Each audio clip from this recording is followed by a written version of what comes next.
So today I'm at CarMax. It's been so bad here at CarMax that over the last 6 months, the value of their company has been cut in half. So check this out. They've got inventory absolutely stacked up everywhere, even in the middle of the aisles here. So I always think it's comical to see this here at CarMax. This is a Wagoneer, and I just want you to show you what's going on here. 2024 Jeep Wagoneer L Series, and the price on this thing is $56,000. The thing that I want to point out is it's not just CarMax and their stock price that's crashing.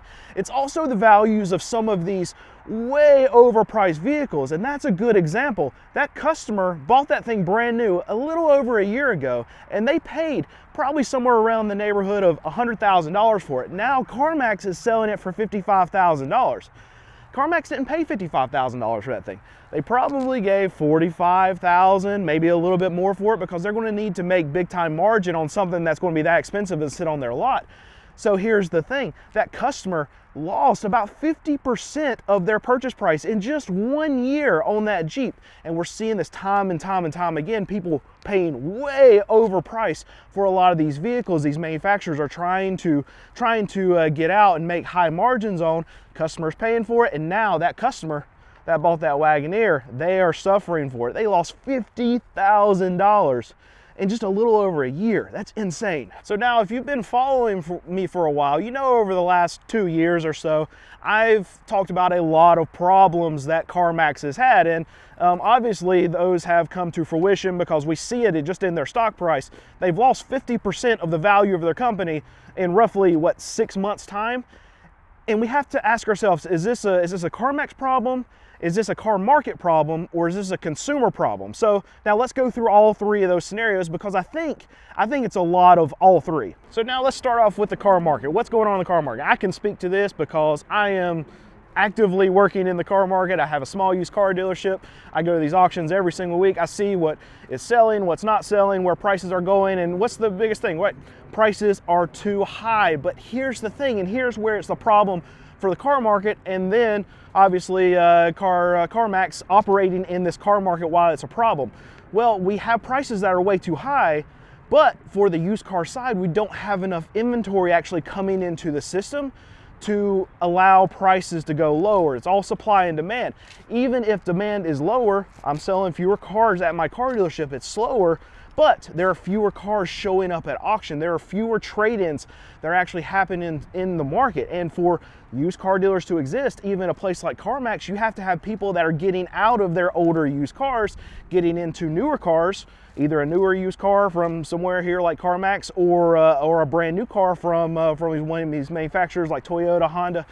You need that to happen to be able to put supply into the system. And what we know right now is people are holding on to their money, and they're not buying as many new cars as what we've experienced in a normal car market. So even though demand is down for a lot of these dealers, it still creates a strain because we don't have enough supply. I'm still fighting with all of the same amount of dealers at these used car dealer auctions for a limited supply of used vehicles. Even though we're slower, we still have to have a full lot. We still have to have inventory so people can actually come and buy a car. The few people that are out there that are actually buying cars, we have to have inventory for them.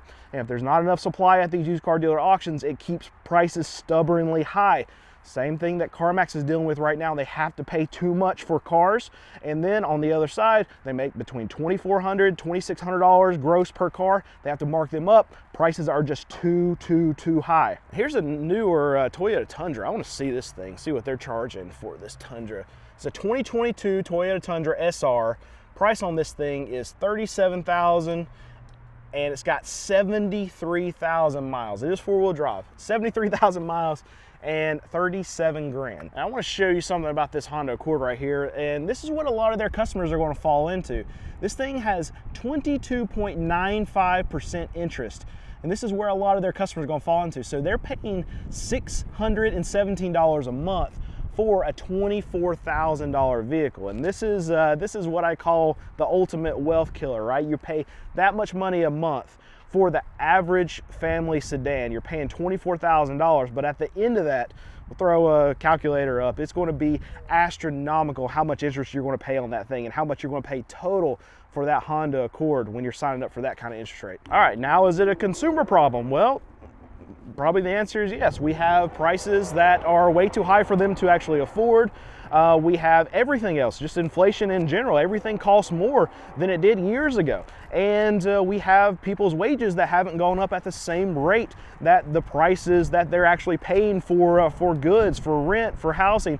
All these things are going up and not at the same rate as their wages are going up. This is a big problem for the car market just because the consumer is so stretched. We have consumers that are not able to make their car payments. We have the highest level of repos and delinquencies that we've ever seen in the car market. And just in the last 3 years, the repo rates have gone up by 40%. That's absolutely insane. There's absolutely a problem with the consumer right now here in the car market. And that's going to hit CarMax, where CarMax makes a lot of their money, where Carvana makes a lot of their money, is actually selling vehicles to people who sign up for loans. And if a lot more people are actually defaulting on their loans, then a place like CarMax, they have to get tighter. If they get tighter, what happens? They sell fewer vehicles, and this is a big house of cards right here, because everything is built on debt. And if you take that debt away from a lot of consumers, well, what do you have? You have what's happening right here. You have sales that are going to fall. I do want to check this out. RAV4s, whenever I see them, it's been rare over the last couple of years that we've been able to even find some here. But this is a 2020 Toyota RAV4 XLE. Price on it's $24,000, and it's got 34,000 miles. So you can get a brand new one right now. I think somewhere around like 35 grand, if I'm not mistaken. I've been to a Toyota lot not that long ago. And this one right here is now 6 years old, and it's got 34,000 miles, and still 24 grand. Crazy. And now is CarMax the big problem that they're causing upon themselves? Well, we know that they just got rid of their CEO. So they think that there's a problem, so much so that they got rid of the person who was leading the ship, right? So then even go a step farther. In the last 6 months, they've lost about half of the value of their company. That is a big problem. That's something that investors are saying, okay, there's a big time problem, I want out. And here's the thing, the stock market, over the last 6 months, we've seen multiple all-time highs along the same time that CarMax's stock has crashed. This is a big problem. And here's the thing, CarMax has lowered their prices a little bit. You're not gonna really see the needle move, because I think it's just by a few percent or whatever that they've actually lowered their prices. And it's just not doing stuff. Here's the thing, they're not going to be able to go in and lower their prices by 5, 10, 20% very quickly. It's a big corporation, and think about how much inventory they have sitting out here. They are only going to make the problem worse if they go and take all these cuts. Now, me and you, we see it, right? We see that they have a car, it's too much money. If it's going to move, it needs to be lowered. Yeah, you can do that on one car and be fine, but CarMax has hundreds of thousands of cars. I mean, just on this one lot. Look at that. There's probably 2,000 cars just in this one location. And CarMax has tons and tons of locations. They've dug themselves a massive hole, and I'm not sure exactly what they can do to get out of it, because the answer is really not just lowering all their prices. They can't do that. That's too much of a hit. They're in this hole, and they're gonna have to figure out something else to actually get out of it, and I don't know what that answer is. And oftentimes when a stock loses this much, or a company loses this much value in a very short amount of time, the shareholders who get destroyed through that, they want answers. And a lot of times it leads to something like this, that multiple class action lawsuits have been filed now against CarMax over stock declines and alleged misleading statements about their business performance, meaning that CarMax was saying that things were a lot better than they actually were. And then as we got earnings report after earnings report after earnings report, we started seeing, the Wall Street started seeing, okay, things aren't so good. So we're going to start selling off this stock. And shareholders felt like they were misled, because CarMax was like, no, everything's great. We got pull forward in demand that's going to be happening. We got things coming up. This is just a blip.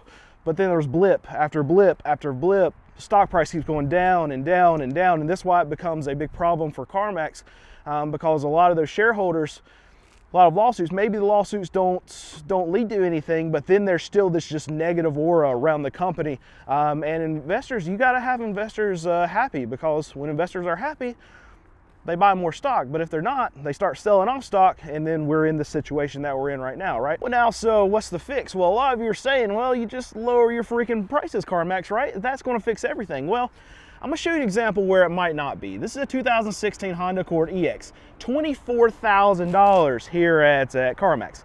Crazy price, right? Way too much for that vehicle. But here's where CarMax can get kind of stuck between a rock and a hard place. Well, they have a competitor that has a very similar model to what they have. They have Carvana, right?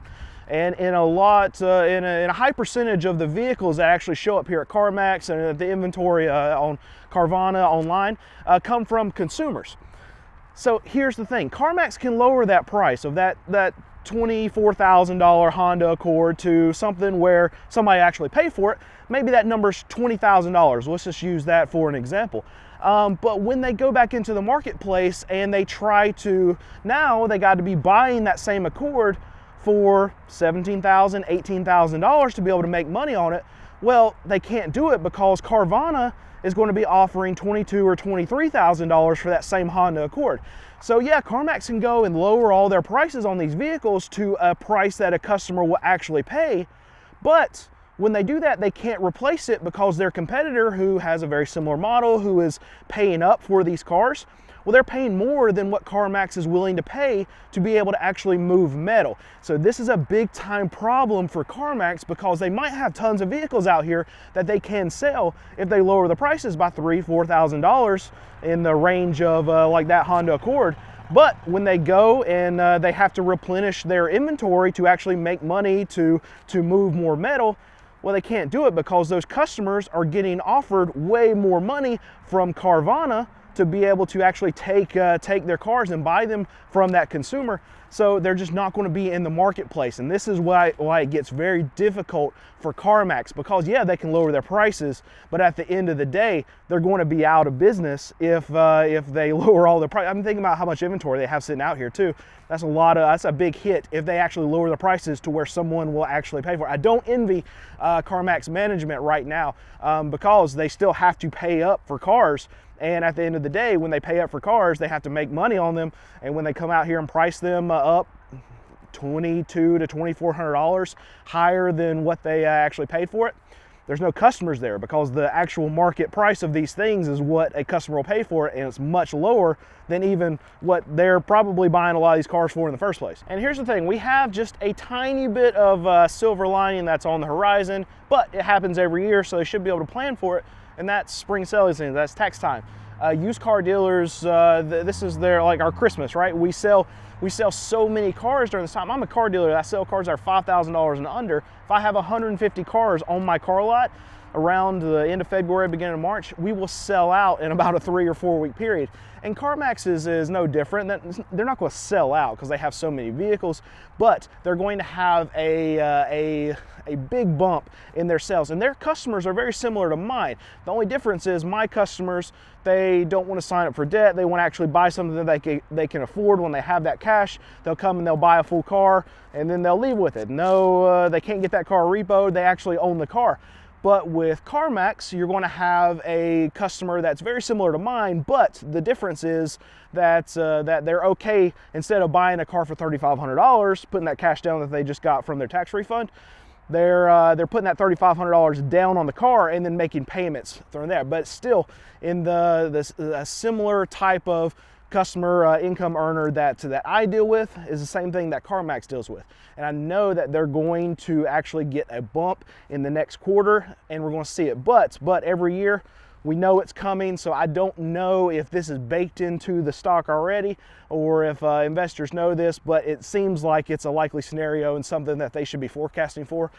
But here's the problem. If tax time is not strong for a place like CarMax, and they're expecting it to be, and they're forecasting for it to be, and it doesn't happen, that's even more downside. And a place like CarMax, if they're actually stocking up for it, massive dealership like this stocking up for it, and it doesn't come through for them as strong as they think it will, That's going to be a lot more money, because on the other side of tax time, we have used car prices that crash every single year. I experience this every single year going to auctions. Prices get jacked up because people have money, and then they fall off a cliff because people already spent the money, and if they're going to buy a car, they're going to buy it during that time frame. So if you don't capitalize during that time, then you can get bitten.